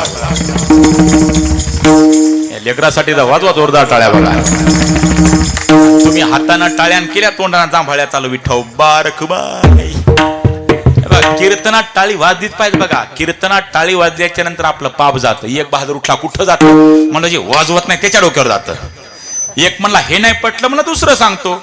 चाय की शोभा प्याली से, भोजन को शोभा थाली से, बगीचों को शोभा माली से, झगड़ों की शोभा गाली से, ससुराल को शोभा साली से और कीर्तन को शोभा टाली से. बरोबर आहे का? काय बघा, मुळात ते संस्कार असले पाहिजे बघा. आपल्या गावाला तरी संस्कार आहेत. अहो काही काही गावात कीर्तन नाही, भजन नाही, कशाचा कशाला मेळ नाही. आम्ही जातो काही ठिकाणी, महाराज चला चहा प्याला. एका ठिकाणी चहा प्यायला गेलो, बिचारे दोघं पती पत्नी पाया पडले. दोघांनी 500 दक्षिणा पण दिली बरं का. उग केला इशारा जाता जाता. हे बघा भागा भागातली पद्धत आहे बघा. इकडची पद्धत मला माहित नाही. आमच्या इकडे अशी पद्धत आहे. गजानन महाराज कीर्तन सुटलं की महाराजच्या पाया पडणे आणि सगळे खिशे मोकळे करणे. अशी पद्धत नाही इकडं, नाही का? आजपासून चालू करा, चांगली पद्धत आहे. माता मौल्या म्हणतील आम्ही काय आणलं, पण अजिबात काळजी करू नका. मी सोनं चांदी मणी काही घेतो, त्याची काही अडचण नाही. बघा माझं कीर्तन झालं ती बारामतीला जी टॉकीला. एक आजीला इतकं कीर्तन आवडलं, तिने 1.5-2 लाखाचा नेकलेस घेतला, माझ्या पायावर अर्पण केला. मी डायरेक्ट हिंगोली गाठली. गेलो सोनाराकडे, म्हणलं बघा बरं किती येतात. म्हणजे कुठे गेले होते? म्हणलं मी जवळ्याला. अरे मला डुप्लिकेट फसवलं तुम्हाला. पती पत्नी दोघं पाया पडले महाराज, पण लेकर पाया पडत नाही. आम्ही पड पाया, मी नाही. अरे पड महाराज, हिंगोलीहून आलाय. मावशी कोणत्या शाळा शिकल्या? महाराज मी इंग्लिश स्कूल. म्हणलं सांग बरं ये फॉर म्हणे येडी बाबूळ. आईला संस्कार नाही, लेकराला लागते का? अहो लेकर लय आगाव. एक म्या चालू कीर्तनात उठलं, चालू कीर्तनात एकानं पुडी फोडली. अरे म्हणलं कीर्तनात पुडी खातो का? अरे बापाला भेट नाही, तुला भेटतो का म्हणला. आता काय आणि तू म्हणलं मला. तितक्यात त्याचा बाप आला आणि त्यानं पुडीचा हात मागा केला. मला आता कसा बापाला भेला? बापाला भेलो म्हटला, ते आलं की यातली अर्धी हानते म्हटलं. आता काय करता? अहो लय लेकर आगाव महाराज. कुणाच्या नादी लागाव, पण लेकराच्या नादी लागू नये. कुणाच्या नादी लागा. तिघायची, एक येड्याच्या नादी लागू नये, एक पिणाऱ्याच्या आणि लहान लेकराच्या. कुणाच्या नादी लागा, पण याच्या नादी लागू नये. लय आवड कार्यक्रम महाराज. अहो ते काही माणसं मोबाईल पाहून येडे झाले बघा. त्या लॉकडाऊनच्या काळात काहीच कामं नव्हते. एक मोबाईलच्या नादात पुण्याकडलं ते दुसऱ्याच्या घरी गेलं. म्हातार 80 वर्षाचं म्हातार. आता ते गेलं, त्या घरातली म्हातारी तिला माहित नाही, ती व्हॉट्सअपच्या नादात तिला वाटलं तिचं म्हातार आलं, तिनं याला चहा दिला आणि यानं पिला, याला मिळ नाही. पण त्या म्हातारीचा खरा म्हातार आला, तो पण युट्यूबच्या नादामध्ये गजरमुक्त. ते युट्यूबच्या नादामध्ये आला, ते भुलून गेला बिचारा. आणि ते बघितलं आणि त्यानं तो म्हातारा बघितला चहा पिणं. सॉरी मी तुमच्या घरात आलो का? आणि त्याचंच घर. असे 50 येडे भरले बघा, 50 येडे भरले. आणि ते पुण्यातून भरले आणि तिकडे नेणार होते अकोल्याला, केळकर हॉस्पिटल गेलं तर 50 येडे भरले गजानन महाराज. आणि त्यातलं एक येड विमानानं उड्या मारायचं. विमानानं उड्या मारत मारत गेला कोणाकडं? त्याच विमानचं काम त्याला चालवणार विमान. हेल्मेट कोण म्हणलं? हेल्मेट नाही, पायलट म्हणतात, पायलट. हे बघा काही माणसाला इंग्रजी बोलायचा भलतानात बघा. ते माझं रामायण होतं सिल्लोडला, आणि माझ्यासोबत एक गजानन महाराज एक होता मित्र आपला तबला वाजवणारा. त्याला इंग्रजी बोलायचा भलतानात. बोलता येतो, उगं बोलून पाहायचं. अरे मला बोल नको, उगी पाचगत कशाला करून घेत नाही. भलतं बोलून. आम्ही जेवायला बसतो आणि त्याला जेवणामध्ये जमत नव्हतं वरण. आता मग तिच्या सरळ समजायचं, ताई मला वरण वाढू नका, मला जळजळ होती, मळमळ होती, उलटी होती. पण इंग्रजी बोलायचा भलतानात. त्याला इंग्रजीत म्हणतात ऍसिडिटी. बरोबर आहे का? पण मी म्हणतो म्हणतात असेल तर म्हणावं, म्हण सर म्हणावं. तुम्हाला ताई मला वरण नका वाढू, मला अल्ट्रासिटी होती. आता धंदा ऐकणार होई नका. भलता इंग्रजी बोलायचा ना. तर एखादं हेल्मेट नाही, कारण त्याला पायलट विमान चालवण्याचं. बरोबर आहे का? त्या पायलटकडे हे येडं गेलं. 50 येड्यातलं एक येडं पुढे गेलं. उड्या मारत मारत, ओ मामा एक चक्कर खेळ्यान राव. अरे ते काय ट्रॅक्टर एका स्कूटी आहे चार्जिंग वरली. पण त्याला वाटलं येड्याच्या नादी कुठं लागता. ते मला एक काम कर, मागची येडे शांत कर. हे येडं मागं गेलं, 1 मिनिटात सगळे येडे शांत केले. आलं पुढं, मला आता चक्कर खेळली. ते मला तू केलं काय? मी काहीच. मग शिडे येडे शांत कसे बसते? अरे तुझ्या जर इतकी ताकद होती तर सरकारचा पैसा वाचला असता, तू केलं काय? तो मला मी काहीच नाही केलं. मागं गेलो आणि सगळ्यांना म्हटलं उतरा स्टेशन आलं. हाणल्या म्हणल्या उड्या. आता असे येडे महाराज पत्रिका पाया. काही माणसं तुमच्या भागात सांगतो बा, फक्त गाव मला विचार नका. काही माणसं पैसे मोजून येडे झाले. ते समृद्धी मार्गाला एका आजीला 2 कोटी भेटले. गजानन महाराज 2 कोटी. उगं 2-4 गुंठे राहून तर समृद्धीला आजीचा त्या 2 कोटी भेटले. पण त्या म्हातारीला सांगावं आजी 2 कोटी भेटले तर म्हातारी कार्यक्रम होईल. मग मी यासारखा एक महाराज बघितला. महाराज काही करा, फक्त जेणेकरून म्हातारी मरू नये आनंदाच्या भरात. तुम्ही कसं सांगायचं ते सांगा. एक मेयासारखा महाराज गेला, आजी जर तुम्हाला 2 कोटी भेटते तर तुम्ही काय करणार? ते आजी म्हणली, महाराज मला 2 कोटी कपाळाला लावायला रुपया नाही, 2 कोटी. अहो आजी समजा समजा 2 कोटी भेटले, तुम्ही काय करणार? ती आजी म्हणली, महाराज मला जर 2 कोटी भेटले तर अर्धे मी तुम्हाला देणार. महाराजच मेला. काय करता विठ्ठल विठ्ठल. येड्याच्या नादी लागू नका. मग ते लेकर पाय, ती आई म्हणती पड पाया. ती लेकर पाय, अरे पड पाया. इकडून तिकडून ती लेकरू आणलं. मग ह्या पायावर बोला पुंडलिकानं असं ध्यान दिशी आदळलं. पप्पा गेले ड्युटीवर, मम्मी गेली स्वयंपाकघरात. आता फक्त बैठकीत मीन बंड्या. इमानदारी घाम सुटला. म्हणला आता हाणते आपल्याला. मी भेदभेद म्हणलो, बंडू तू बोल नको म्हटला. तुझं माझं 9 वाजल्यापासून पटत नाही. मला आज काय खरं ना, आज आपली पुण्यतिथी झाली. आता इथं त्याने एवढा मोठा दगड उचलला भागवत महाराज का विष्णू महाराज. मला आज आपलं काय खरं नाही. आता मी मावशीला आवाज दिला, अहो मावशी त्याचा दगड धरा बघा, मला मारते बघा. ती मावशी म्हणली, माय महाराज तसंच हे बघा म्हणली. गेल्या वर्षी तुमच्यासारखे महाराज चहा प्याला बोलवले आणि त्या बंड्यानं मरस्तोर आणली. आता मला काय हेल्मेट घालून येऊ? विठ्ठल विठ्ठल.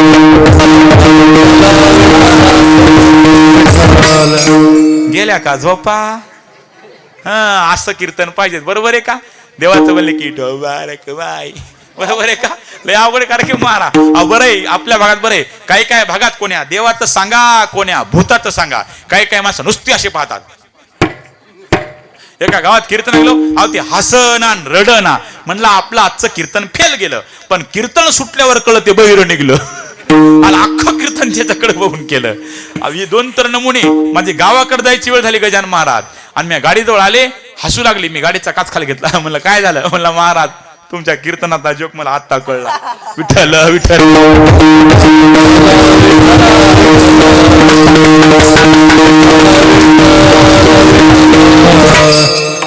बघा नामाच्या चिंतने 12 वाटा पळती विघ्ने. अर्जुन रात्रंदिवस नामस्मरण करायचा. नामात काय ताकद आहे तुम्हाला एकच वाक्यात उदाहरण सांगतो. नामाची ताकद सांगतो बघा एकाच वाक्यात. आपल्या अंगावरचे कपडे आपण किती दिवसाला धुतो? दररोज धुतो. आणि त्या आथराच्या पांघराच्या गोदड्या वर्षातून एकदा धुतो. बरोबर आहे का? आतला बघा. आणि ती गोदडी धुवायला किती वेळ लागतो? किती मळालेली असू द्या, किती वेळ लागतो? फक्त 10 मिनिटं.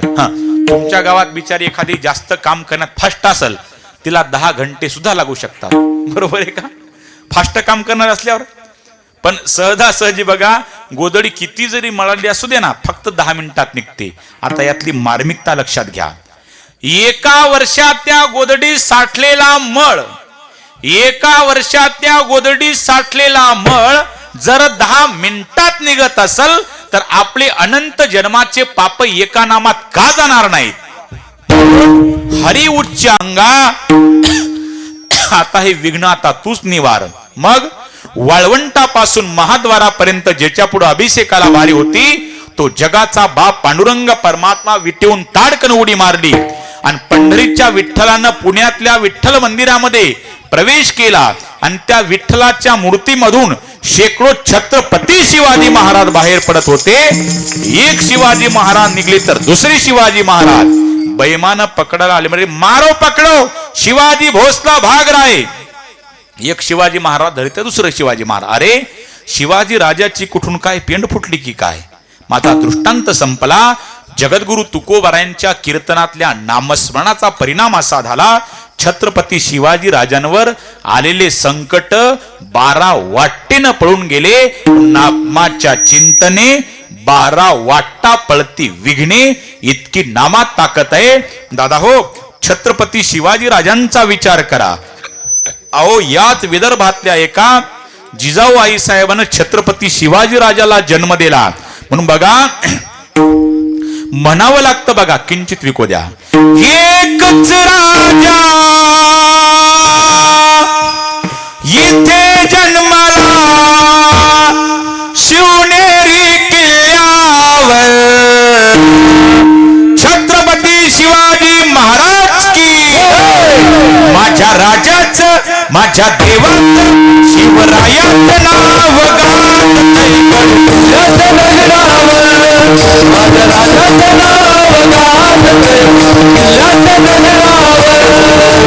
सुंदर स्वराज्य निर्माण केले तलवारीच्या धारेवर. तलवारीच्या धारेवर दैत्यासाठी वाद खेळले आपल्या नितळ्या छातीवर.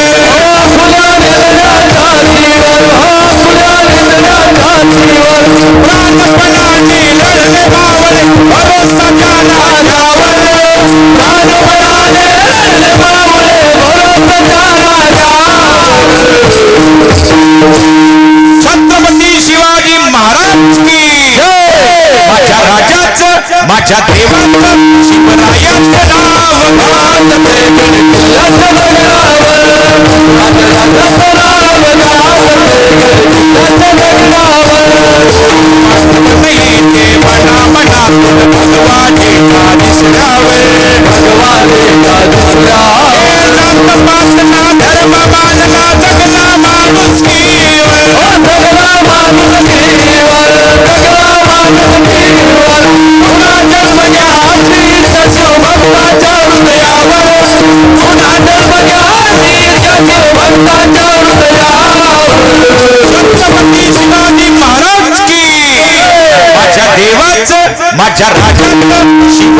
काढायची बाहेर हिची चमचमती दार, जवा काढायची बाहेर हिची चमचमती दार, कशी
शिवाजी महाराज की जोरदार टाळ्या वाजवा. बघा बघा, छत्रपती शिवाजी राजाचं नाव घेतल्यावर तुम्ही टाळ्या वाजवल्या, मला आनंद वाटला. बघा, शिवाजी राजाचं नाव घेतल्यावर टाळ्या तर वाजल्याच पाहिजेत, नव्हे तर आपल्या अंगावर काटा उभा राहायला पाहिजेत. आणि ज्याच्या अंगावर काटा उभा राहत नसेल त्याचा सगळ्यांनी मिळून काटा काढला पाहिजे. बरोबर आहे का? विचार करा, छत्रपती शिवाजी राजांचा विचार करा. ज्याला स्त्री मैत्रीण म्हणून कळाली तो राधेचा श्याम झाला, ज्याला स्त्री पत्नी म्हणून कळाली तो सीतेचा राम झाला, ज्याला स्त्री बहीण म्हणून कळाली तो मुक्ताईचा ज्ञानोबा झाला, आणि ज्याला स्त्री आईच म्हणून कळाली तो जिजाऊचा शिवबा झाला.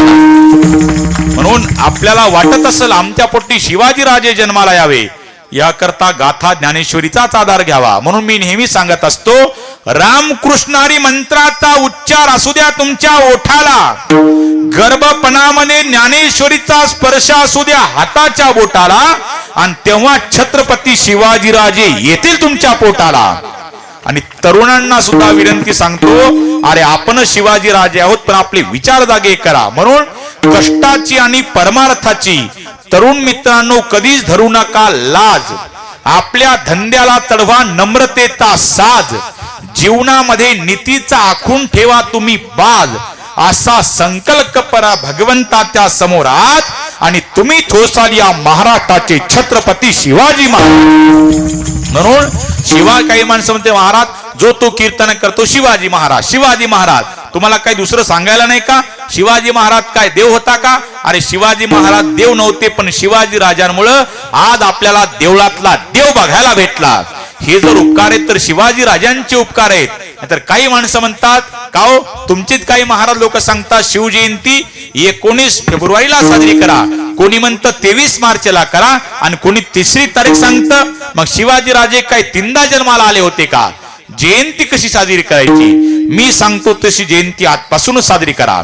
छत्रपती शिवाजी राजांची जयंती तुम्ही 19 फेब्रुवारीलाही साजरी करू नका, आणि 23 मार्चलाही साजरी करू नका. मग अरे माझ्या राजाची जयंती दररोज साजरी केली तरी कमीच आहे. बघा, त्यांच्यामुळे आपण सुरक्षित आहोत दादा हो. बघा, अरे फार झाला अंधार दिवा पाहिजे, आणि या महाराष्ट्राला नव्हे तर या देशाला या जगाला जिजाऊचा शिवा पाहिजे.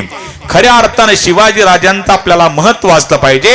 नामाच्या चिंतने 12 वाटा पळती विघ्ने, इतकंच नाही तर तुका म्हणे प्राण करा देवासी अर्पण. विठ्ठल विठ्ठल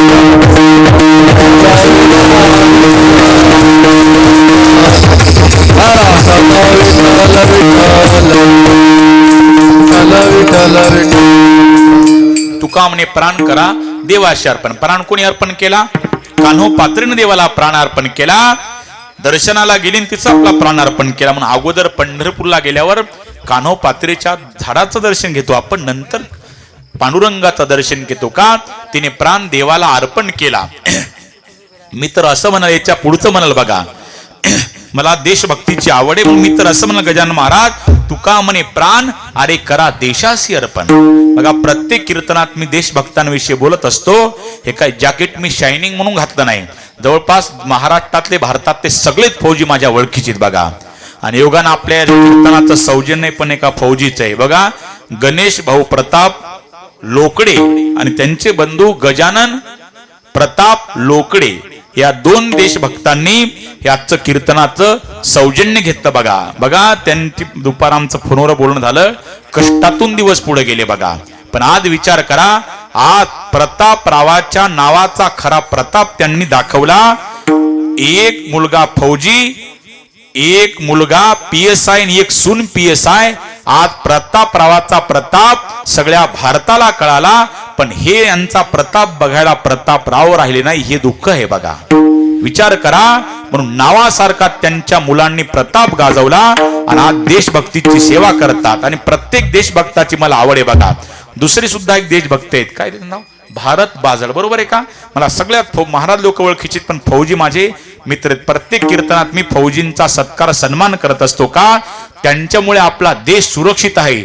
आज कुण्यातरी आईचा मुलगा तिकडे देश सांभाळत आहे, म्हणून आज आपल्या इथे कथा कीर्तन चालू आहेत. म्हणून असं कोणीही देशभक्त होऊ शकत नाही जेव्हा एखाद्या आईचं हृदय फुलाचं आणि मनामध्ये देशभक्तीची आवड, तेव्हाच एखादा मुलगा फौजी होतो. पण त्या फौजीची मैत्री करायला वेळ लागेल, पण कळेल ना तेव्हा वेळच लागेल. मी आदर सत्कार करतो. आज त्यांच्या खऱ्या अर्थानं त्यांची आज गरज आहे. नाहीतर विचार करा, आज आपल्या देशामध्ये जर विचार करा, या जगामध्ये फक्त 2 नोकऱ्या श्रेष्ठ आहेत. कोणत्या? जय जवान जय किसान. आज शेतकरी राबराब शेतामध्ये कष्ट करतो, पण जेवताना कधी शेतकऱ्याचे उपकार विसरू नका. आणि झोपताना त्या शेतकऱ्याचे लेकर सीमेचं रक्षण करतात. ज्यांच्यामुळे आपण रात्रभर सुखानं झोपतो, त्या लष्कराला कधी विसरू नका. कारण की जंगल में तो बहुत पेड़ है, जंगल में तो बहुत पेड़ है, लेकिन चंदन जैसा नहीं. अरे दुनिया में तो नौकरी बहुत ही यार, लेकिन फौजी इज्जतदार नौकरी ती आहे. पण एखाद्या वेळेला तुम्ही देवाच्या मंदिरासमोरून जाताना देवाच्या पाया पडला नाही तरी चालल, पण एखादा जर भारतीय सैनिक येत असेल ना, त्याला सल्यूट मारल्याशिवाय राहू नका. हीच खरी देशभक्ती ठरल. नाहीतर आत्ताच्या काळाचा विचार कर दादा हो. आत्ताच्या काळात मुली मुलाकरता मरतात, मुलं मुलींकरता मरतात. अरे मरावं आपल्या देशाकरता, आपल्या धर्माकरता, आपल्या राष्ट्राकरता मरावं. क्यों मरते हो बेवफा सनम के लिए, 2 गज जमीन तक नहीं मिलेंगी तुम्हारे दफन के लिए. अरे मरना है तो मरो वतन के लिए, हसीना भी दुपट्टा फाड़ लेगी तुम्हारी कफन के लिए. मरावं देशाकरता, धर्माकरता, राष्ट्राकरता मरावं. नाहीतर मी नेहमी सांगत असतो बघा, माणसं म्हणत असतात दंगा झाला बोलवा आर्मीला, लेकरू बोर मध्ये पडलं बोलवा आर्मीला, अतिरेकी घुसले पूर आला बोलवा आर्मीला. अरे मग 15 ऑगस्टला 26 जानेवारीला बोलवा ना एखाद्या इंडियन आर्मीला. त्यांच्या हाताने झेंडा वदन हो द्या. खऱ्या अर्थानं तिरंग्याची किंमत त्यांना आहे. अरे वाऱ्यामुळे नाहीतर सैनिकाच्या श्वासामुळे फडकतो आपला तिरंगा, याची जाण ठेवणं आज गरजेचे दादा हो. म्हणून या जगामध्ये फक्त मी 2च पांडुरंग मानतो. कोण कोणते? एक विटेवरचा आणि दुसरा सीमेवरचा. फरक काय आहे? विटेवरचा पांडुरंग परमात्मा आलेल्या भक्ताचे संकट निवारतो, पण आमचा सीमेवरचा जवान आलेले संकट स्वतःवर घेतो. पण त्यांचे आपण उपकार मानले पाहिजे दादा हो. त्यांची आज खरं गरज आहे बघा. म्हणून संस्कार देताना बघा, हे छोटे छोटे लेकर बघा, किती छोटे छोटे बघा. यांच्या आई वडिलांनी संस्कार दिले. पण मी म्हणत नाही तुमच्या मुलाला आमदार खासदार मंत्री काय करायचं ते करा, पण 1-2 वर्ष